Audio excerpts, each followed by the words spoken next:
John Levy was a man born in Nevis, an island in the Caribbean, in 1797. He wrote an autobiography to tell his story called The Life and Adventures of John Levy. John Levy is referenced in his obituary as the first black in Lawrence. He's also one of the first pioneers of Lawrence. Levy was known and is noted as, in his booklet, as a strong abolitionist and a good citizen. He also conducted a very successful business. Levy's most successful and well-known business was his hair salon that he opened up in Lawrence. He had a lot of other successful businesses throughout his years, but this one was the most documented one because he was the first black in Lawrence. Levy became well-known in Lawrence and became well-known pretty much everywhere he went throughout his life. In his booklet, he includes quotes from people that he met who give him credit for being such a good citizen and such an upstanding person.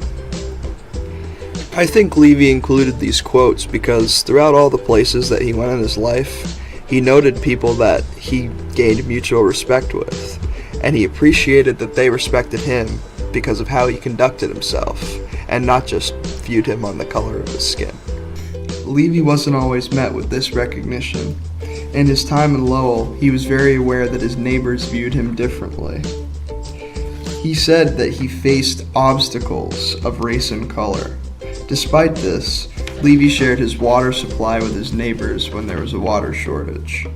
He refused anything in return from them, saying that it was best to return good for evil. When Levy was first moving to Lowell, he spoke to a carpenter about purchasing some land for him to live on, and the carpenter almost ended up buying it himself, just so Levy couldn't end up living there. Levy also emphasized his efforts as an abolitionist in his booklet. He would keep a copy of the abolition newspaper, The Liberator, on the table to always be spreading awareness, even if it was just customers in his shop. He would advocate for equality and always wanted to influence conversation.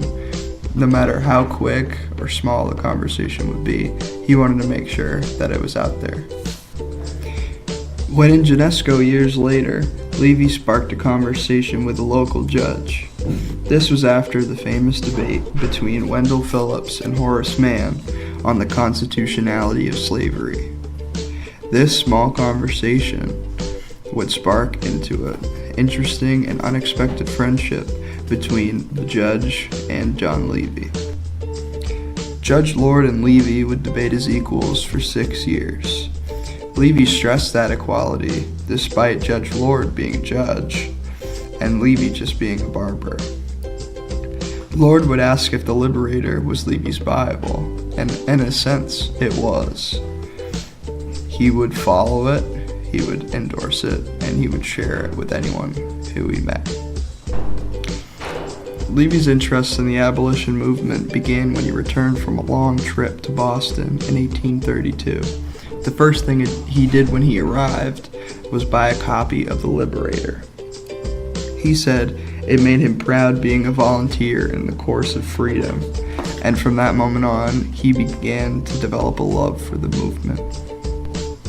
Levy actively advocated for abolition whenever he could, even earlier in his life during his travels. Whenever he had a chance, he would voice his opinions and promote equality no matter what. There was a notable interaction that he wrote about in his booklet where he encountered 2 people from the United States. Without them knowing it, he started to talk them up about equality and see what they would say. He asked the 2 men what they thought about the courthouse in Nevis that was ran by a colored judge and a colored jury. When they responded saying that in the United States something like that wouldn't fly, he poked fun at America as the so-called land of freedom, and he noted that he noticed a change in demeanor in their faces after having a talk with them about equality. Levy even spoke in the defense of Lloyd Garrison, a member of the anti-slavery movement in 1839. When the Civil War came about, Levy had to deal with a great deal of prejudice and opposition because of his abolitionism. This meant he had trouble making a living. He sold his shop and joined the cause as a barber. However, he was denied the weapon that he was promised to defend himself with. He left home and went back to Lawrence, but thanked God for a chance to ratify the 15th Amendment in Boston. Levy ends his autobiography saying that he hoped someone heard his story, and that he wrote his story to share it with anyone who would want to hear, just about the efforts that he made, no matter how small, towards abolition and good citizenship.